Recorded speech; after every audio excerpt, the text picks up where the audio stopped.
Welcome to the National Gallery. My name is David Gariff. I'm a senior lecturer here. And on Tuesday, I started a series that is going to be a 14-part lecture series that deals with the modern art collections in the East Building. But it entails more than that. First of all, as I mentioned to you last time, but for those of you who weren't here, this year is the 40th anniversary of the opening of the East Building. It opened in 1978. So there are a number of programs that we've scheduled around that sort of commemoration. This summer we'll have a series of Sunday summer lectures on the aspects of the East Building. I'm going to mention some of the history of the East Building as we go along.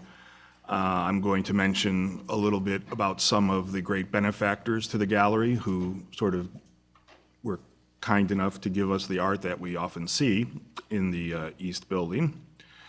And in that regard, I'm going to try to stay pretty close to talking about the objects that are in the gallery that you can see for yourself, as opposed to just a broad art historical survey that shows a lot of works that one cannot see. But nonetheless, this will be a kind of, if you were to come to most of the lectures, it will be a kind of survey of 20th century art, at least as it's exhibited here at the National Gallery.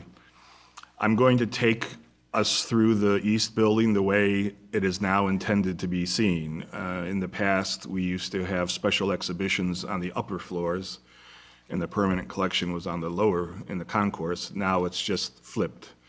And so now what we do hope you'll do is enter on the ground level. If you're just here for the permanent collection, enter on the ground level and then progressively move up all the way to the towers, which are two new areas along with the sculpture terrace. So that's the way I'm working through the lectures. I'll cover almost all the rooms, with maybe a few exceptions towards the end. So let's get started.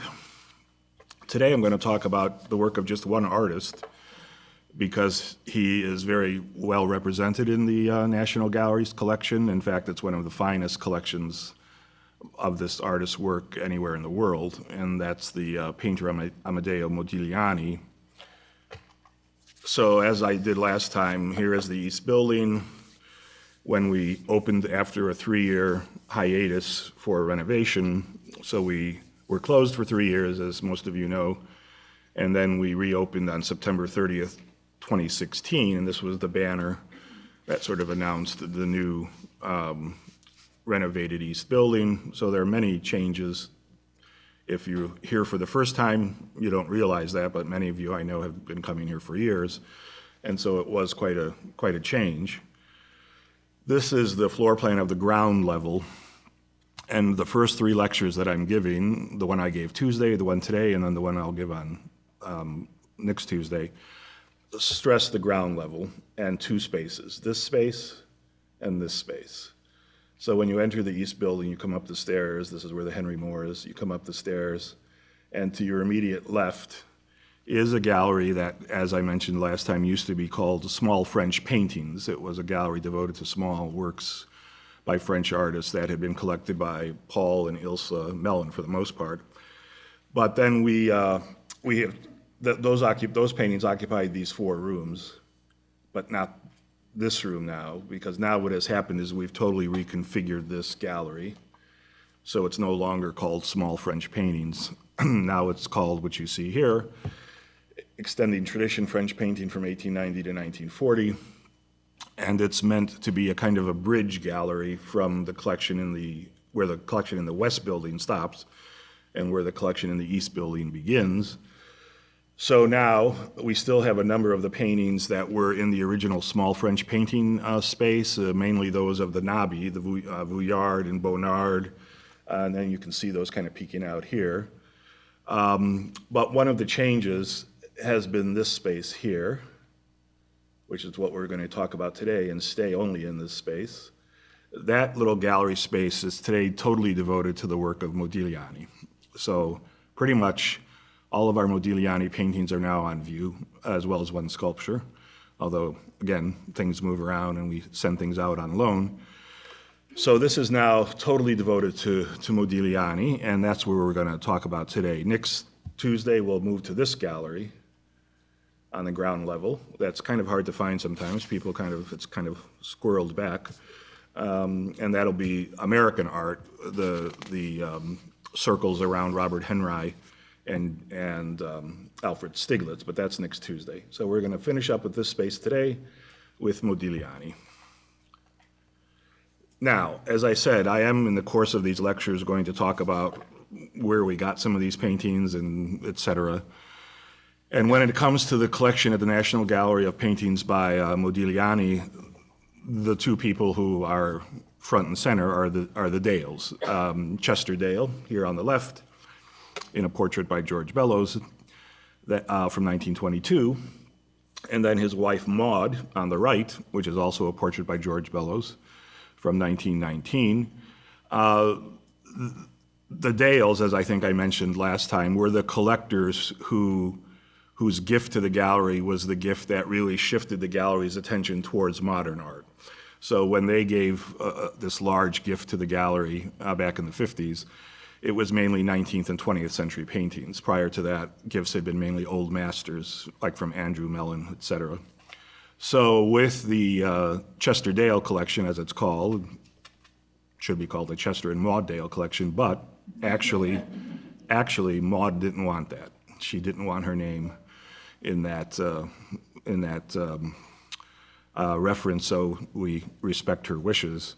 In any case, the Dales, Chester and Maud, in the 1920s, were the instrumental collectors of who ended up giving us this great cache of Modigliani. They were among the first collectors to show an interest in Modigliani, and they bought a lot of Modigliani, and they often bought them in lots, I guess you would say. At the time, in the early 20s, Modigliani's art, he had just died in 1920. His art was incredibly cheap. His reputation hadn't really begun to sort of develop. And at that time in the 20s, Chester Dale was the largest single collector of Modigliani's anywhere in the world. Maud Dale, who was trained as an art historian and an artist, she wrote a monograph on Modigliani based on their collection. So when it comes to the Dales collecting, and those of you who saw the Dale exhibition we did several years ago, without sounding disrespectful, Chester was the money and Maud was the brains. Because really, Maud had a very extensive training in the history of art. She knew art history, she knew artists, she knew trends, she had a great eye. And often she was encouraging Chester to buy certain things, and that was certainly the case with Modigliani. She was the instigator to get him to look at Modigliani and to collect Modigliani. So eventually they had 21 works by the artist. And as I said, it was considered, and still is considered today, one of the finest collections of Modigliani anywhere.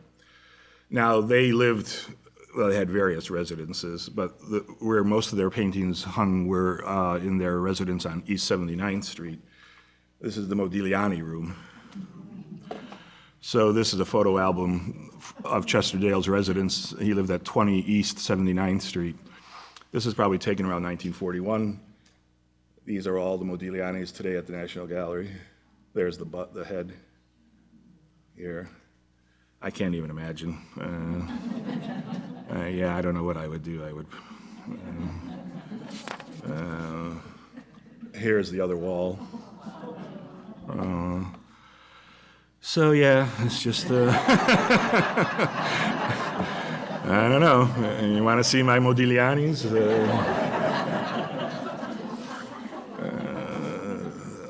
Anyway, so all of these paintings are now here. So this is, as you enter that space now, extending tradition. And the long space is devoted entirely to the Chester Dale collection of Modigliani's. We have another beautiful wall panel here that gives you a little background about Modigliani.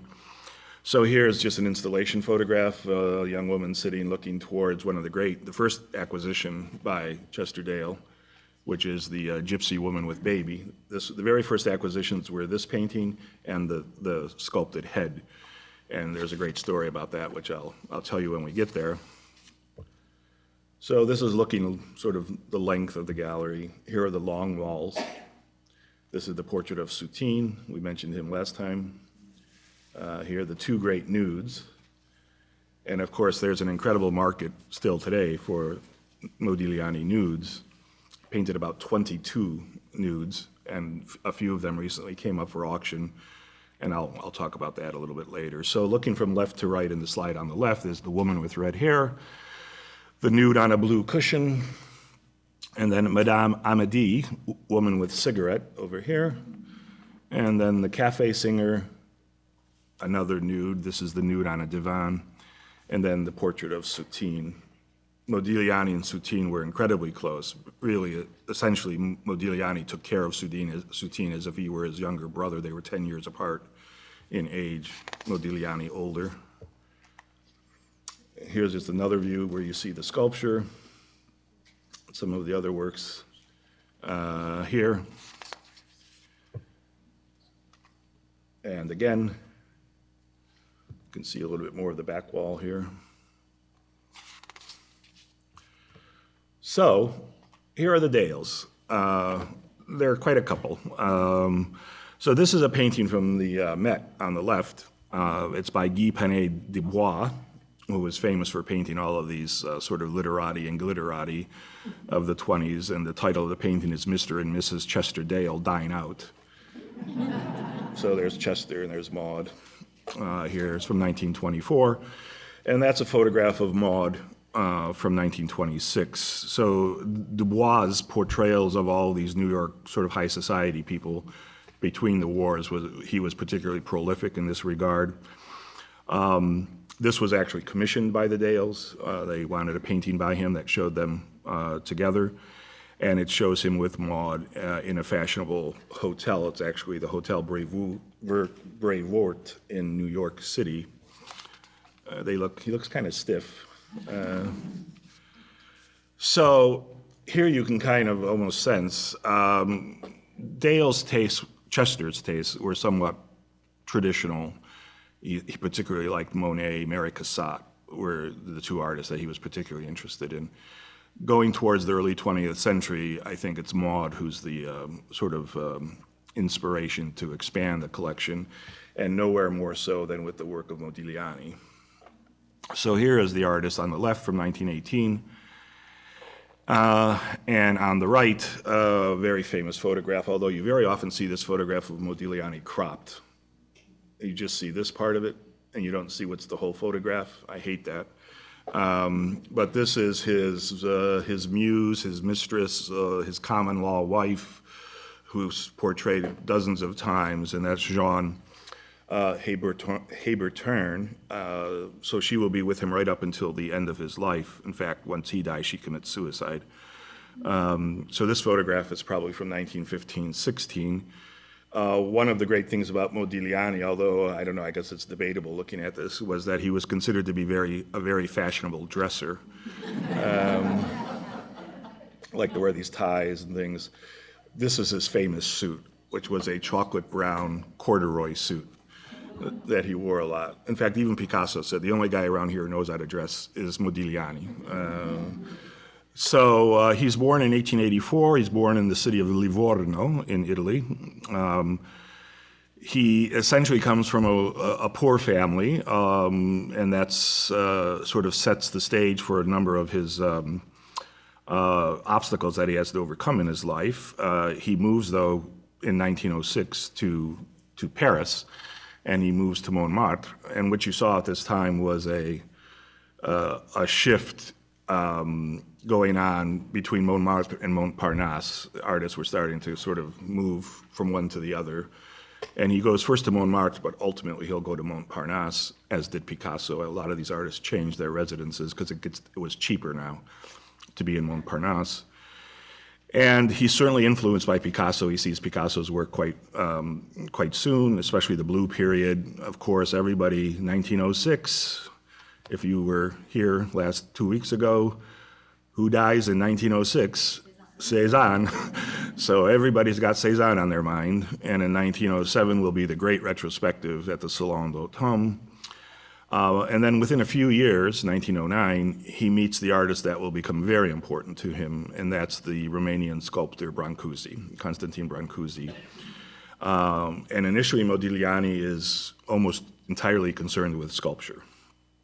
The reason he probably abandoned sculpture later, around 1914, is because he has tuberculosis, and the dust from the marble and from the limestone is something that is causing him problems in terms of his breathing. But he's very close to Brancusi. Brancusi is the artist who essentially opens up Modigliani's vision to non-Western sources, African art, oceanic art, things that all of these artists, at least many of them, Derain, Matisse, Brancusi, were beginning to look at. And many of Modigliani's stone heads, of which we have one, really are direct sort of references to different kinds of African, especially masks, which I'll show you here in a second. Now, we need to mention a term that's used all the time to describe these artists, and it's kind of a very loose, amorphous term. It's called the School of Paris. So when you use the term at this point in time, prior to and just after the First World War into the 20s. School of Paris will refer to artists like Brancusi, Chagall, Lipschitz, Soutine, all of these artists who were not French and came to France from other countries, not speaking for the most part the language, and becoming known as, and not for the most part affiliated with any movement.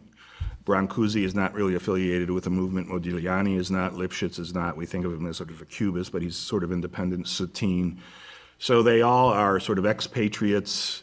They're emigres. They're not French. They don't speak French, and they have to learn French, and then they have to sort of find their way around with the help of others. And this is when you start to see this move from Montmartre to Montparnasse with the so-called School of Paris. Now there's another School of Paris, and this one is simply the post-World War II School of Paris.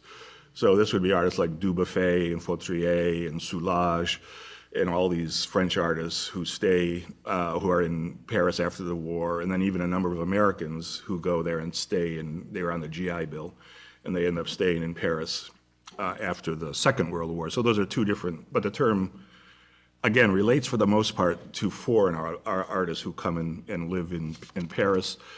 They're unaffiliated, and they share a certain interest, and the most important interest is they're interested in non-Western art, African art especially. Now, Modigliani's Italian, so he has his, obviously, predilections and his history, and Modigliani's mother, to whom he was devoted, she, at an early age, when she sees that has a certain talent, especially for drawing, she encourages that. She takes him to the Uffizi. They spend time in Florence. They travel throughout Italy. And so he's inculcated early on as a young boy, really, with the rich legacy of Italian art, the Renaissance, Mannerism, especially those two movements. So here is his Girl with Braids. This is not here at the National Gallery. This is in Japan, at the Nagoya City Museum in Japan. Japanese love Modigliani. And they put their money where their mouth is in terms of purchasing Modigliani. So this is in a Japanese collection on the left, and then I'm showing you a detail from Botticelli's Primavera, Springtime, at the Uffizi from 1482. These sort of oval shapes, the sort of rouged cheeks, the sort of braided hair, the elegance. Botticelli obviously is an artist that Modigliani warms up to almost immediately, because especially in Modigliani's drawing style, his drawing style is beautifully elegant and kind of calligraphic, and so a lot of that line is coming from his appreciation of Botticelli, but that would relate as well to the Mannerists. So here on the left is Parmigianino's Madonna with the long neck, also in the Uffizi. So he would have seen Parmigianino and Botticelli in the same museum. And that's a detail of the head of the Madonna in the center. And then this is a portrait of Jean Hébuterne in a large hat, his partner, from 1918. And these elongated faces, sort of ovoid, they have many, many sources. Certainly they refer to African art, African masks, they refer to mannerism, Italian art, to Botticelli. He synthesizes a lot of this, the way the hand comes up to the chin or to the neck, the elongated neck, all this is part of mannerism, and certainly it's something that Modigliani was aware of. So you can use this painting against Parmigianino. You could even see references to Botticelli, but probably more commonly and accurately is to African art. So here is the same portrait from 1918, and these are Fang, F-A-N-G, masks from Gabon here. And this kind of shape, this curve of the nose, the eyes, Modigliani goes between these eyes and these sort of little dot eyes.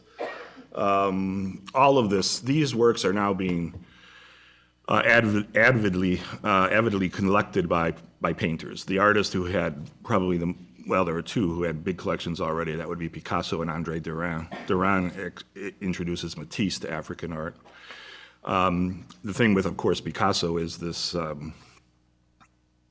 throughout his life, Picasso, as I think I've told you in the past, you really can't believe a word he says because he always changes his story. And when he completed the Demoiselle d'Avignon, which is 1907, which has two faces that are clearly related to African art on the women, he would repeatedly say that I didn't start seeing African art until the 20s or this or that. And then we have these photographs of him in his studio in 1908, written in the walls filled with African masks. So, but he hated to say that he owed anything to anybody or any other sort of tradition.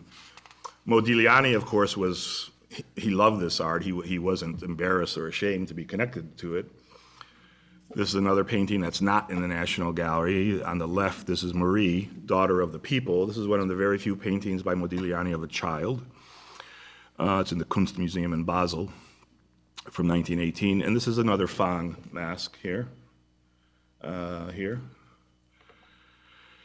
Modigliani's main interest as a painter is in the human figure and in the form of both portraits and, of course, the nude.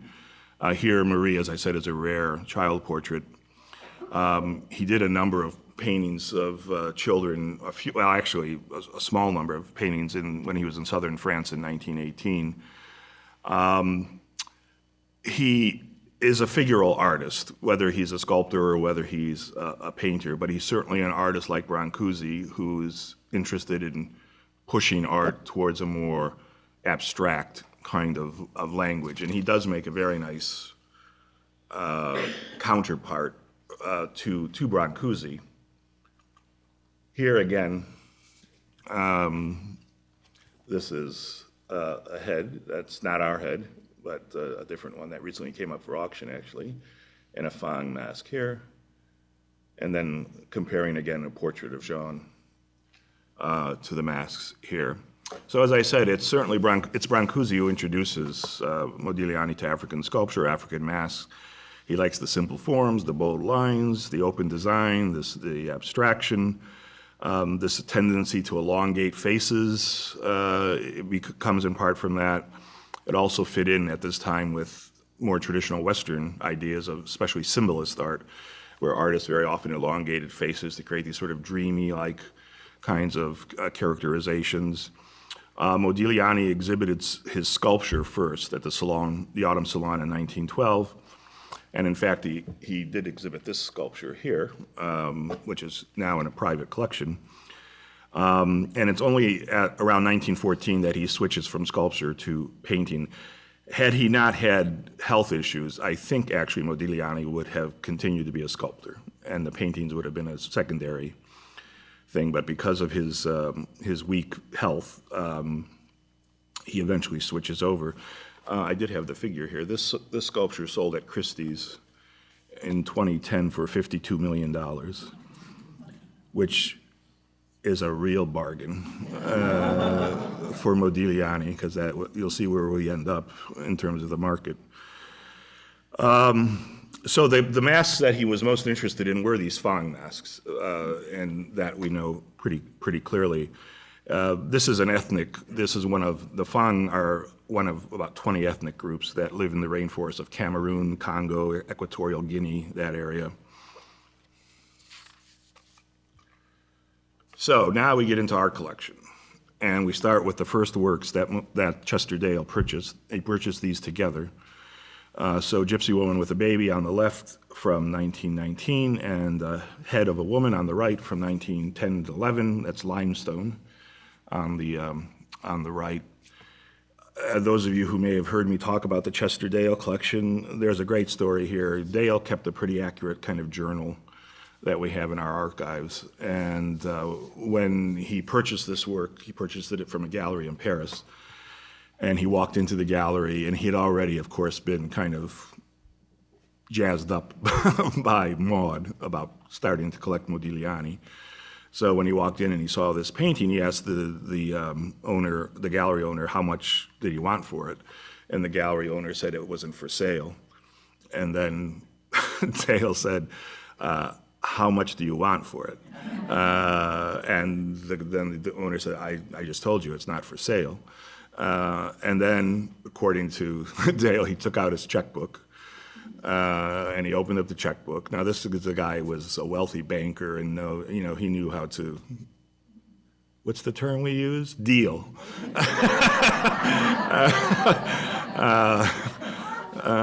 So he opened up the checkbook, took out his pen, and then he said to the guy, how much do you want for it, a third time?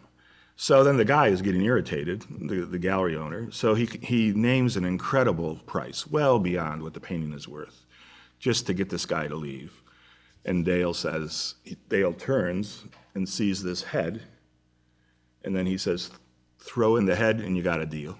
And that's what happened. He bought both of these at the same time for an exorbitant price, well beyond what the market at that point was paying for Modigliani. And these are the first works to come into our collection from Chester Dale. So at this period, Modigliani, more or less, is relatively unknown. This subject is interesting, the Gypsy Woman with a Baby, because it's Modigliani's first attempt at a mother and child subject, which is not something he does often. It's painted right after, and probably one of the reasons he took on this theme at this point in 1919 is because it's right after he becomes a father. Jean gives birth to their daughter, who's also, to make things confusing, named Jean. And so he had just become a father, and I think that theme of the mother-child was sort of in his mind. Although again, she's a wonderful figure. She looks a little bit maybe lost, a little bit insecure, but she tightly holds on to that child, that sort of bundle. This is a great motif. Just a little bit of hair braided comes down off of her head. And this was really Maud who persuaded Dale to buy this painting. She just said, we got to have that. And so, of course, he did. The head, all of these heads are directly indebted, initially at least, to Brancusi. So before we know the Brancusi that we see here at our gallery, which is this very sleek, like Bird in Space and things like that, Brancusi was carving heads that had this same kind of elliptical, beautiful, graceful shape. And certainly Modigliani was aware of that. He tended not to work in marble because marble was more expensive. So most of these heads are not marble. They're limestone, they're granite, they're less expensive materials. The elongation, the elegance, all of that is coming both from Brancusi and already African art, which is what Brancusi is encouraging Modigliani to look at. These long necks, all of that. These are two other works in our collection. This is Adrian on the left, or sometimes called Woman with Bangs, from 1917. And Madame Kisling on the right from 1917. One of the most interesting portraits is the one on the right, Madame Kisling. She was married to the artist Moise Kisling. He was a Polish-born French painter. They were Jewish, and Modigliani was Jewish. Soutine was Jewish. Lipschitz was Jewish. There was a lot of the school of Paris was populated with Jewish artists who had come from various and sundry places, Russia, Lithuania, etc. Modigliani was very proud of his Jewish ancestry and Jewish religion. In fact, he didn't tolerate anti-Semitism, and very often when somebody would be introduced to Modigliani, the first thing he would say is, "Hi, I'm Jewish." And he would just like get that right out there, right in front. So Renée Kisling is interesting. She was also a painter with her husband, part of the School of Paris, Montparnasse. And we have a great photograph here.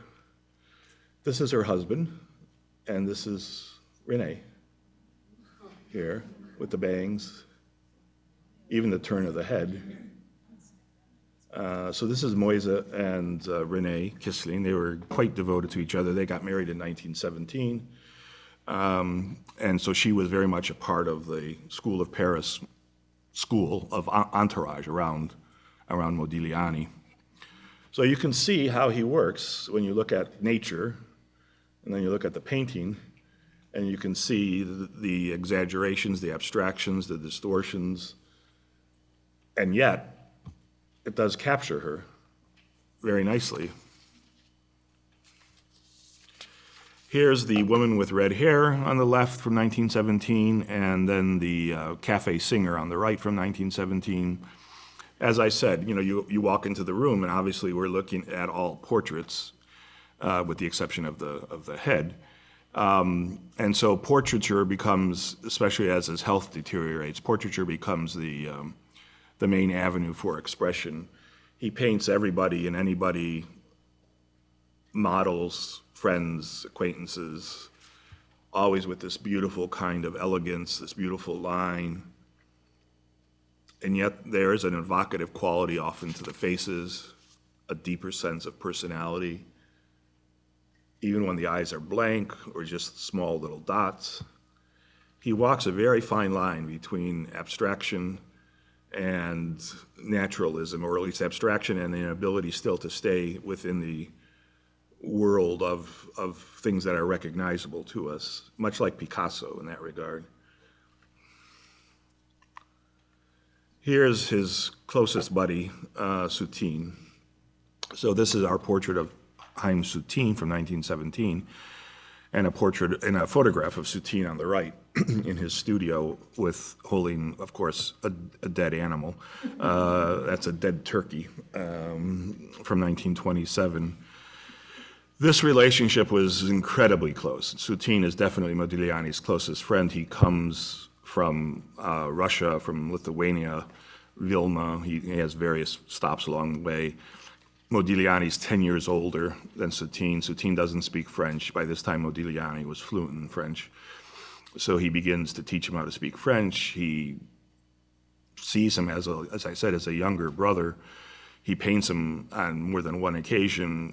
Whenever he has any extra money, and Modigliani doesn't usually have a lot of extra money, he gives it to Soutine, food, etc. I mean, he really is like a brother-father to this younger artist. So here we have, again, kind of stylized. His portraits are either stylized or they tend to be a little bit impersonal, and then there are those that have a sense of sort of inner characterization. But I think this portrait is particularly lovely because I think it does sort of speak to the special relationship that the two men have. The sort of half-closed eyes, this one slightly higher, just very slightly higher than the other, which comes again from a lot of African art. His hair is kind of tumbled up. He sits with his hands crossed.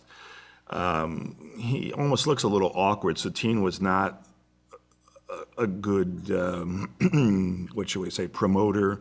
He wasn't very outgoing for all kinds of reasons. He didn't know French and other things. So Modigliani kind of captures that.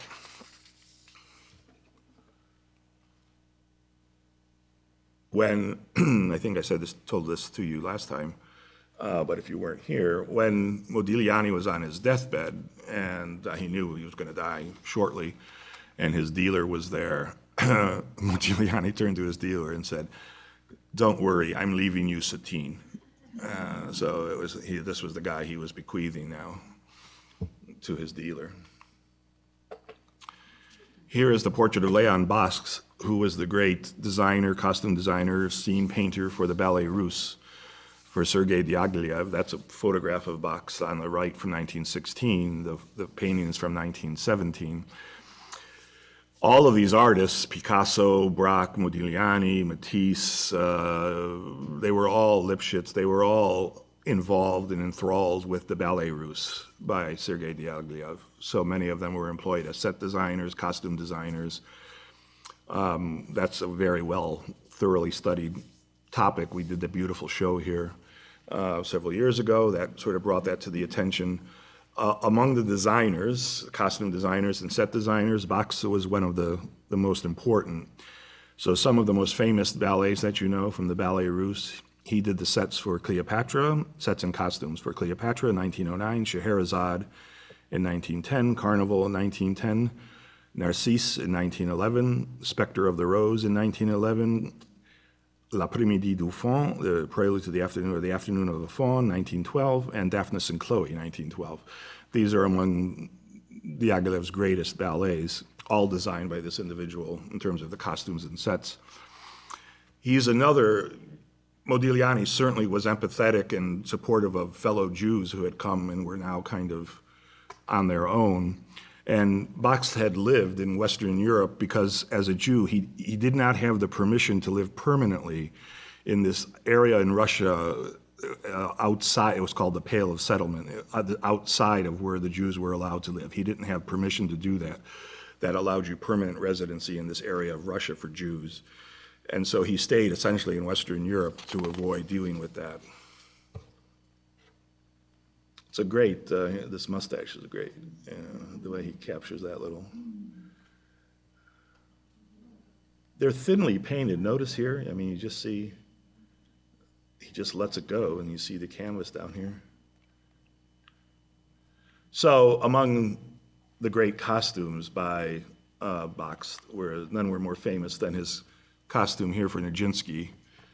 This is Václav Nijinsky, who originated the performance or the role of the Faun in the Prelude to the Afternoon of the Faun. Keep saying Prelude because that's Debussy's. Debussy did the music, but it's Afternoon of the Faun. He does the Faun. This costume is designed by Basques here, and this is one of his costume designs. It's watercolor, tempera and watercolor, well, it's got everything.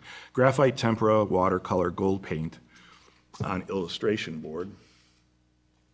You've seen these become popular calendars today. This original drawing is in Hartford. It's at the Wadsworth Athenaeum. And then this is Nijinsky at the premiere of the Faun in Paris in May of 1912. Two more ladies. Sometimes we don't know exactly who these people are. Sometimes they're models, sometimes they're clearly not models, but they may have various and sundry other connections to Modigliani. So this is Madame Amédée here on the left, sometimes called Woman with a Cigarette, and Girl in a Green Blouse, 1917 on the right. You can very often match up settings where he's placing his figures in the same positions or the same kind of wall like we had here. This kind of setting, of course, creates a much more Cézanne-esque kind of complexity of space against flatness.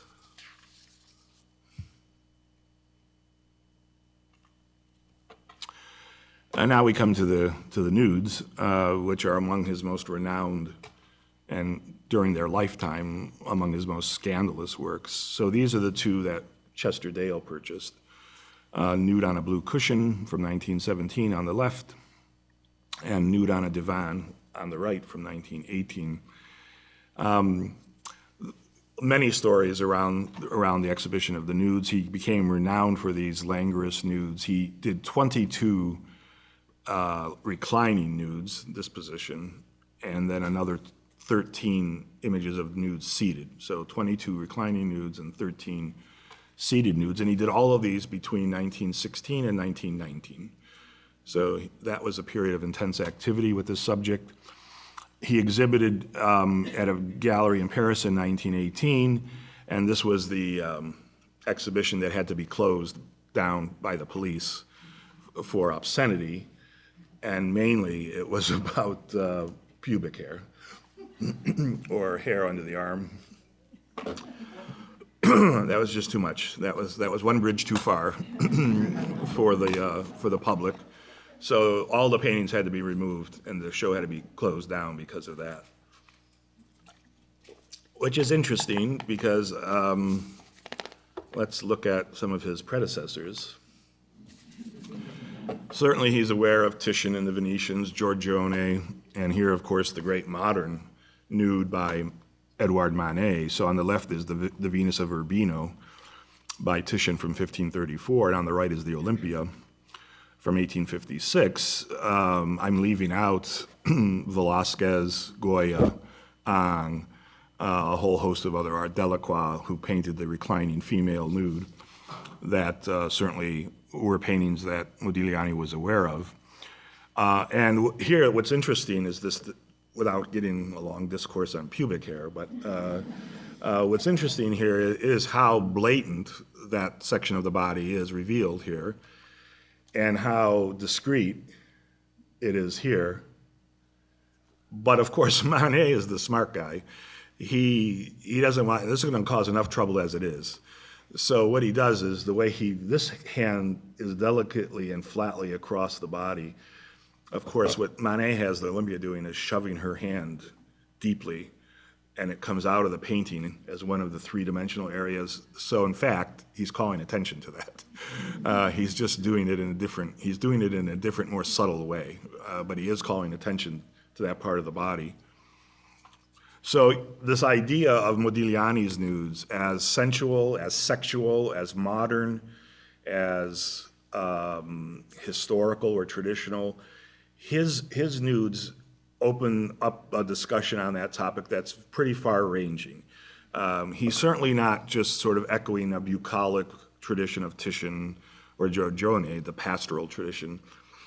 He's modern, more like Manet, and yet there still is in Modigliani a kind of languid quality that isn't very often seen in Manet. Now, recently, in the past 3-4 years, some paintings of Modigliani's nudes have come up for sale, these two. So this is on the left is reclining nude, 1917 to 18. It was in a private collection until it's still in a private collection, but now a different private collection in 2015. And then the reclining nude on the right from 1917. One of the things about these paintings that strikes you is, especially the size, they're big. So that's important. The one on the right is a pretty big painting. This head turned over the shoulder, which has again a kind of come hither kind of look to it. It's alluring. It has a certain seductive pose. All of that is relevant here. He gives you, this is one of the few nudes where he gives you the entire body. He usually crops the figures. But when he crops the figures, it gives you a sort of closer sort of view. These paintings are considered a kind of watershed in the history of the portrayal of the female nude because they seem to speak and synthesize and collate so many ideas about the realm of the nude figure in the history of Western painting. Again, in their day, they were certainly controversial. Today, they are the most sought-after works by Modigliani. So, for example, this is the one that came up for auction. This one came up for auction at Sotheby's in New York in, when was that? May of 2018. And what did we say the other thing sold for? 56? The head was 56 million, right? This sold for $157 million, this painting. And what you see here is the painting before they sold it at Sotheby's, before they put it on the block, what you like to do is to send the painting on a tour to drum up business, potential buyers. And the one market you're going to send it to is Asia. And this is where it was at Hong Kong, Sotheby's in Hong Kong, here, so people could see it here. So that was $157 million in May of 2018, but that was a decline in the Modigliani market because the painting on the left had sold 3 years earlier, 2015, at Christie's in New York, and that's the one that broke the record for Modigliani. It sold for $170 million. So there was actually a drop of $20 million from 2015 to 2018. This painting was purchased by a very, he's a billionaire, I don't know, 10 times over, Chinese billionaire who actually started off as a taxi driver. And then he's now a billionaire art collector. So he purchased this.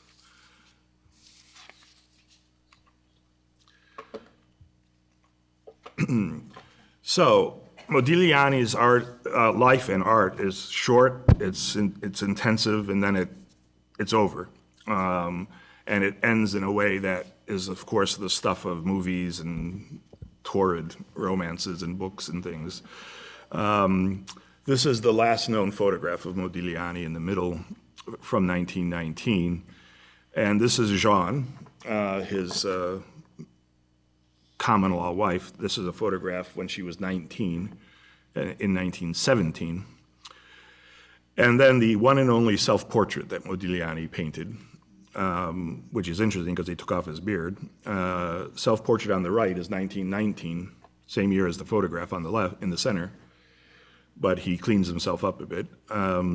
This is in the Museum of Art at Sao Paulo, Brazil, today.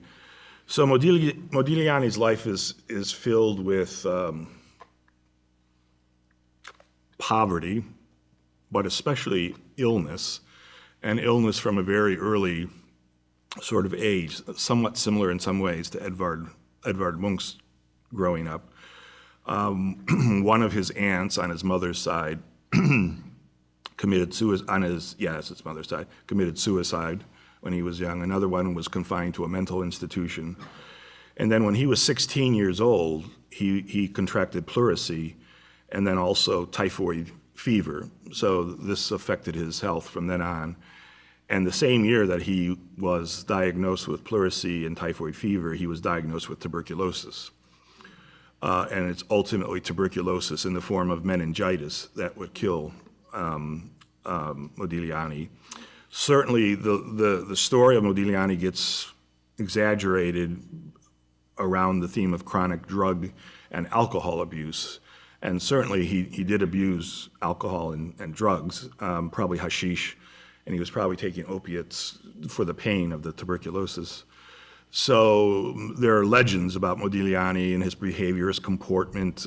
He would get drunk and then take off all his clothes in a cafe so he didn't have to pay the bill because they would kick him out.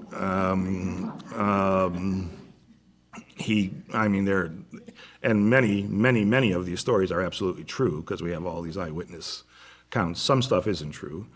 In any way, he dies in a Paris hospital in 1920 and from tubercular meningitis at the age of 35. Now, Jeanne here and this was a very intense love relationship. She was, again, model, muse, common law wife. She's with him right up to the end when he dies in 1917.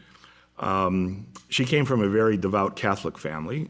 And in order to be with Modigliani, her family did not approve of Modigliani. So she had to renounce her family in order to be with Modigliani. She bore him a child, of course, Jean, same name, in 1918. And then when Modigliani died in 1919. Well, he died in 1920, but 1920. She was already 8 months pregnant with another child, their second child. Modigliani dies on January 24th, 1920, and 2 days later, Jeanne jumped out the window of her parents' apartment and killed herself and her fetus, and she was 21 years old. Initially, her family would not allow her to be buried with Modigliani. She was buried separately. But over the years, the protestations of Modigliani's mother, actually, who outlived her son, they advocated that her remains should be moved to be with Modigliani. So today they are at the Père Lachaise cemetery, probably in the realm of popular grave sites, maybe just below Jim Morrison of the Doors. Now, she has a child. What about her? Well, let's call her Jeanne Modigliani, just for the ease of it. Here she is, and grown up here, she's standing, interestingly enough, here and here, seated, in front of a reproduction of a self-portrait painted by her mother. So Jeanne was also an artist, a draftswoman. I mean, she was a very talented artist. She didn't produce like Modigliani. It's another case of a woman whose talent sort of ends up being subservient to her husband. But these are reproductions, these aren't the paintings. But most of these were in her collection, works by her mother. So this was a self-portrait of her mother, Jeanne, that she stands in front of here. And the self-portrait was 1919. The photographs are 1964. And they are part of an interesting article that was written in 1964 for Life magazine that brought together, because in fact they had become friends and were both having exhibitions at that time, the daughter of Georges Rouault, remember we talked about Rouault last time, and the daughter of Modigliani. So Isabelle Rouault and Jeanne Modigliani became friends. And in 1964 they were both having exhibitions, and Life magazine went and did a feature story on both ladies. And these photographs here are from that spread. So Jeanne was raised after her father's death, and her mother's suicide. She was raised by Modigliani's mother and an aunt on that side of the family. And then she went off to the eventually she went off to the University of Florence. She majored in art history. She became an art historian. In 1958, she wrote a book about her father called Modigliani, the Man and the Myth. She married 2 times, both times to political leftists. She was very much sort of on the left politically. And in fact, she participated, we know, in the French resistance with one of her first husband. She became a painter, not like her father, though. She was an abstract painter, almost totally abstract. She was the executor of his estate, which was problematic because she had to authenticate a number of works by Modigliani as the executor, and that became a problem about whether these works were really Modigliani or not. And today, one of the most problematic art markets is Modigliani. There are at least, last reckoning, probably 1,000 fakes still out there. So whenever you see a Modigliani for sale somewhere, one has to be very skeptical. And only not too long ago was a catalog raisonné put together, but there still are a lot of fake Modiglianis circulating throughout the world. After Stalin, the rise of Stalin, Jeanne got disillusioned with the left, disillusioned with communism, and she began to drink heavily, in part because of the legacy, I guess, the genetic legacy of her father. And in essence, she drank herself to death in 1984, 100 years after her father's birth. Her father was born in 1884, and she died in 1984. Here is Isabelle Rouault in front of one of her father's portraits of a clown. Remember, Rouault is an original member of the Fauves. We mentioned him last week. And here is Jeanne with a photograph of her father on the wall. So this was part of the spread for the Life magazine article in 1964. So in some ways, here at the National Gallery, we're sort of at the epicenter of Modigliani simply because we have still today, I think, the best collection of Modigliani probably anywhere, even outside of Italy, or even inside Italy. I mentioned Soutine last time, it's interesting because these two artists always kind of go together. And probably the best collection of Soutine is at the Barnes Foundation in Philadelphia. At one point, he had 55 paintings, and then he winnowed it down to 21 that are in the collection now. We have 13 Modiglianis, so those two artists are within a short distance of each other today, Modigliani and Soutine, Philadelphia, DC, which is a great thing for us and for the East Building. And that renovation of the East Building is what allowed us finally, because of the additional floor space, to bring them all out of storage. In the past, we might have had one or two of those out, but now you have the whole sort of work, the whole body of work, which is wonderful to see together.